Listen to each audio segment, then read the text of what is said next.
A paz do nosso Senhor Jesus, a você, meu irmão, minha irmã, meu amigo, minha amiga. Deus nos abençoe nessa jornada que é a vida. Deus cuide de você, Deus cuide de nós.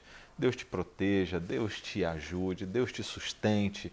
Deus seja a sua fortaleza, que Ele seja o seu pastor, que Ele seja a sua luz, que Ele seja o pão de cada dia, que o Senhor seja a grande verdade a iluminar os seus passos em todos os momentos. Eu quero compartilhar com você um texto da Bíblia que me chamou a atenção e quero convidá-lo a ir a 1 Samuel, no capítulo 16, e vamos ler o versículo 1. A Bíblia diz assim, olha, disse o Senhor a Samuel, até quando terás pena de Saul, havendo-o eu rejeitado, para que não reine sobre Israel? Enche um chifre de azeite e vem, enviar-te-ei a Jessé o belemita, porque dentre os seus filhos me provide um rei. Saul era o rei da nação de Israel. Deus o havia escolhido. E escolheu porque Saul tinha qualidades espirituais e também como líder para ser o líder, o rei do povo de Deus. Só que Saul começou a querer fazer as coisas à sua maneira, na sua hora, no seu tempo, e ele já não mais obedecia ao Senhor. Ele tinha muitas características positivas e o povo, quando olhava para ele, via essas características como um líder, como um rei, mas Deus, que vê todas as coisas, via que Saul vinha se afastando da direção divina passo a passo, dia a dia, e estava cedendo espaço para suas vontades pessoais, para seu discernimento pessoal, para suas inclinações. E por isso a Bíblia diz que Deus o rejeitou. Certamente depois de longo tempo das misericórdias de Deus, dos chamados de Deus, das exortações de Deus através dos profetas, do profeta Samuel, ele agora é rejeitado por Deus porque ele não obedecia ao Senhor. Finalmente chegará um dia que a graça do Senhor terminará. A graça de Deus tem limites e Deus vem chamando, Deus vem falando, o Espírito Santo vem tocando em corações para admoestar, para exortar, para advertir você a mudar de caminho, a seguir a palavra de Deus, a obedecê-lo, a amá-lo, porque amor a Deus importa em obedecê-lo. João 14, versículo 15 diz, se me amais, guardareis os meus mandamentos. Alguns falam de Deus, alguns cantam em nome de Deus, mas não obedecem a Deus, não obedecem a sua palavra, querem viver apenas num panorama de graça, e a graça, nós somos salvos pela graça mediante a fé, e isso é um dom de Deus, mas nós não anulamos a lei por causa da fé, nós não anulamos a obediência por causa da graça.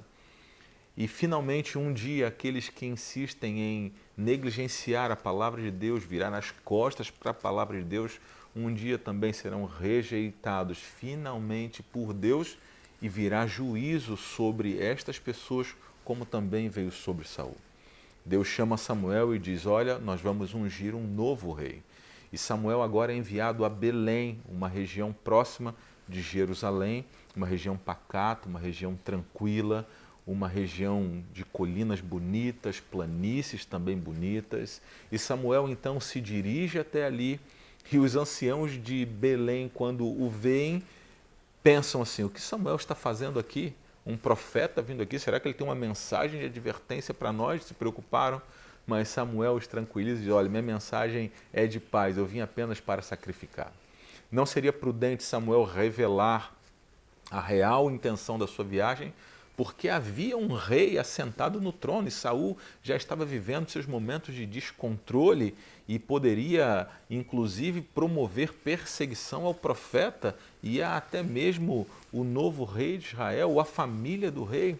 Então Samuel, de forma discreta, vai até a casa de Jessé e ele agora revela os motivos da sua viagem e ele então agora começa a receber as indicações de Jessé, o pai da casa, e Eliabe é o primeiro filho. Eliabe é apresentado a Samuel, e Samuel, quando olha para aquele jovem que tinha uma boa postura, ele era alto, ele tinha porte nobre. Samuel, como profeta, humanamente ele pensa, certamente, a Bíblia diz, certamente está diante de mim um novo rei de Israel, porque as aparências o impressionaram muito.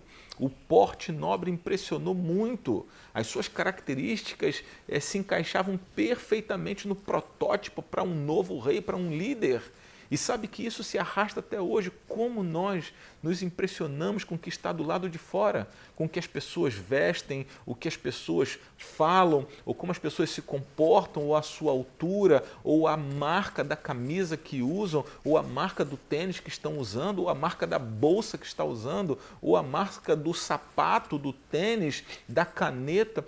Como nós nos impressionamos com estas coisas, como isso nos chama a atenção, como nós olhamos para alguém de terno e de gravata e isso nos impressiona e nos dá uma impressão de liderança, de santidade, de honestidade, quando Deus disse para Samuel, não atentes para a sua aparência, porque eu não vejo como vê o homem olha para o exterior, mas eu olho o coração.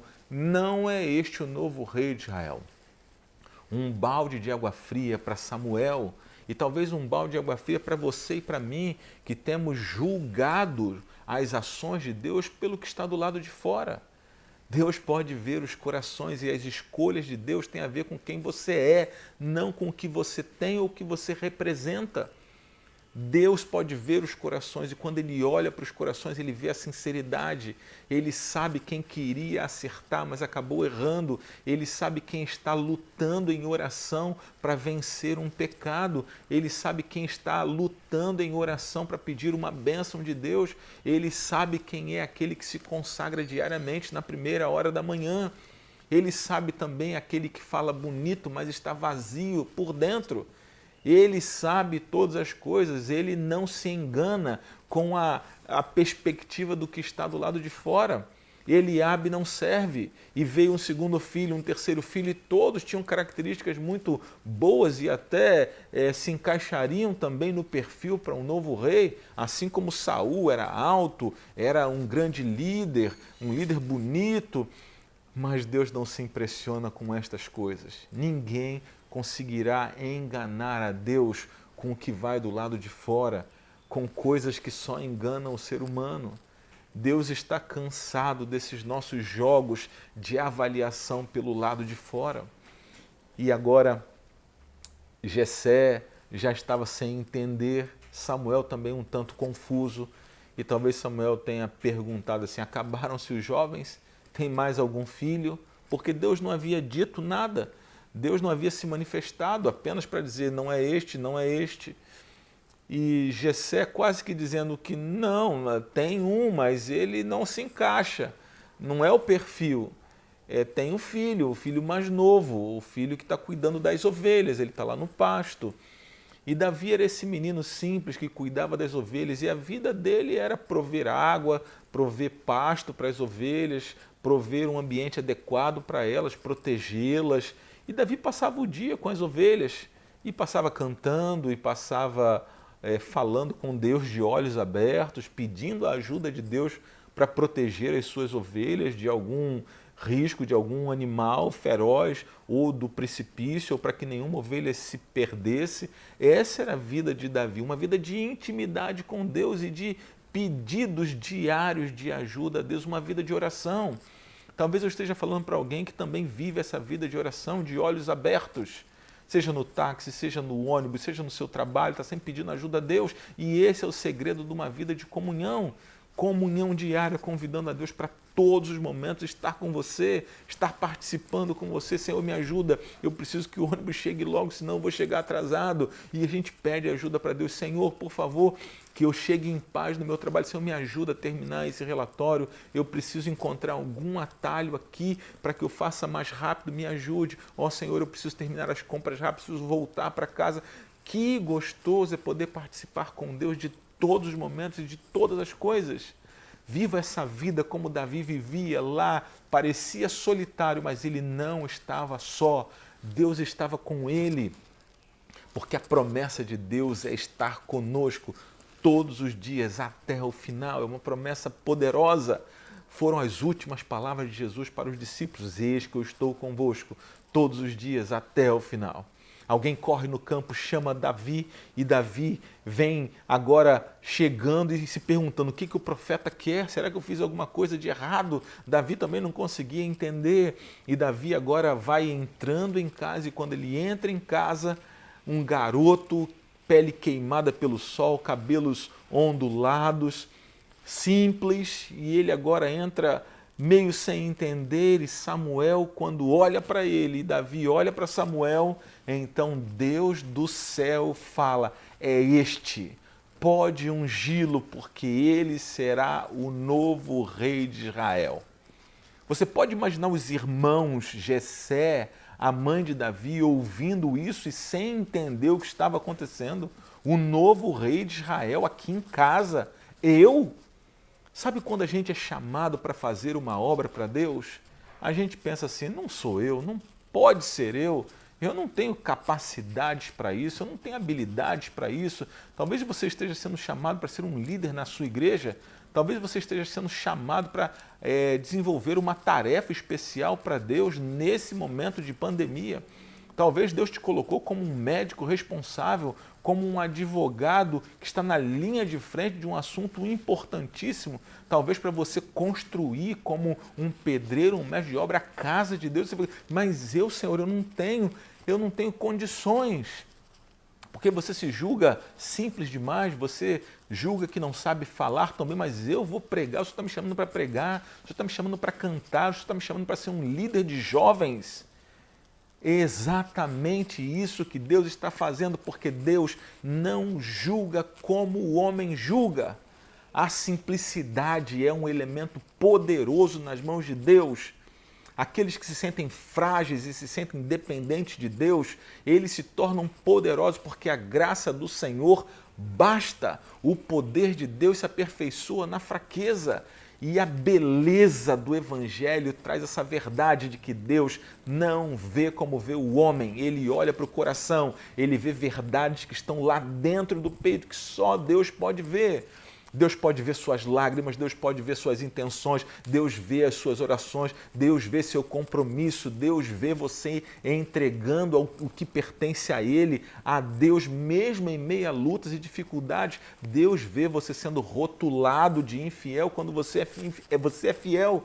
Deus vê você sendo julgado na sua empresa por você manter a lealdade para guardar o dia que é do Senhor. Deus vê sua sinceridade em guardar a palavra de Deus quando você é olhado por toda a família como um fanático. Deus sabe o que vai no coração e Deus pode ver pessoas sinceras, pessoas honestas para com Deus, pessoas simples, é verdade, e pessoas cultas também, porque Deus não faz acepção de pessoas. Há pessoas que são simples, mas são cheias de inteligência, do temor do Senhor. Há pessoas que são cultas e também são extremamente sábias na palavra de Deus. Deus está dizendo para você hoje: filho, não se assuste com o chamado que eu coloquei em suas mãos. Filho, não desanime, é você que eu escolhi, eu tenho uma mensagem para enviar a esse mundo através de você. Mas como eu vou fazer isso? Davi também se perguntou isso. Davi se ajoelhou, foi ungido rei e se perguntou: e agora o que eu faço? E não tinham maiores orientações. Davi no outro dia voltou para o pasto e continuou cuidando das ovelhas, e perguntando: quando vai ser? E ele precisou ter paciência para esperar pelo momento de Deus e a hora de Deus. E hoje, Deus, além de chamar você, renovar o seu chamado, está dizendo: calma e paciência, que eu não me perdi no controle do tempo nem do seu chamado. Chegará o momento, chegará a hora, porque Deus não vê como vê o homem, Deus vê o coração. E Deus tem uma mensagem para esse tempo do fim, um chamado para esse do tempo do fim, para você. Eu não sei o que foi que Deus entregou nas suas mãos. Talvez cuidar de pessoas no leito do hospital. Talvez você ser uma cantora, um cantor de Deus. Talvez você ser um pregador através das redes sociais. Talvez Deus esteja te chamando para fazer uma obra pregando com a Bíblia aberta em praça pública. Talvez Deus te esteja chamando para ser um ministrador, uma ministradora de estudos bíblicos. Talvez chamando você para abrir a sua casa, o seu lar, para ser um ponto de pregação, para você fundar uma nova igreja, para você ser um médico missionário, para você ser um advogado, para defender as causas de Deus. Qual é o chamado de Deus? Só Ele pode dizer para você. E eu te digo, Ele te escolheu porque Ele não vê como vê o homem. Ele olha para o coração e Ele sabe da sua ousadia, da sua coragem de lutar as batalhas de Deus e a sua sinceridade de obedecer ao Senhor, de viver uma vida de entrega e devoção plena aos caminhos e à obra do Senhor. Deus te abençoe. Será que hoje não é momento de você reconsagrar o seu chamado a Deus? Mas eu ainda não estou vendo nada, pastor. Talvez você não esteja vendo absolutamente nada. Davi levou muitos anos depois desta unção até se assentar no trono. Talvez o tempo não traga muitas explicações, mas o Senhor continua ao seu lado, continua com você e Ele desvendará, Ele lhe ajudará, Ele lhe explicará nos próximos dias, nas próximas semanas, quem sabe nos próximos meses ou nos próximos anos, que tarefa especial Ele tem para você nesse tempo do fim. Jesus está voltando e Ele quer homens e mulheres dispostos, sinceros, honestos e obedientes para terminar a obra aqui na terra. Este homem não é você, esta mulher não é você, este jovem não é você, esta moça não é você, esta criança juvenil não é você. Deus tem uma obra para você no tempo do fim. Seja fiel ao Senhor, esteja atento, coração batendo forte pela obra do Senhor. E Deus nos usará poderosamente, assim como usou a Davi, em nome de Jesus. Amém.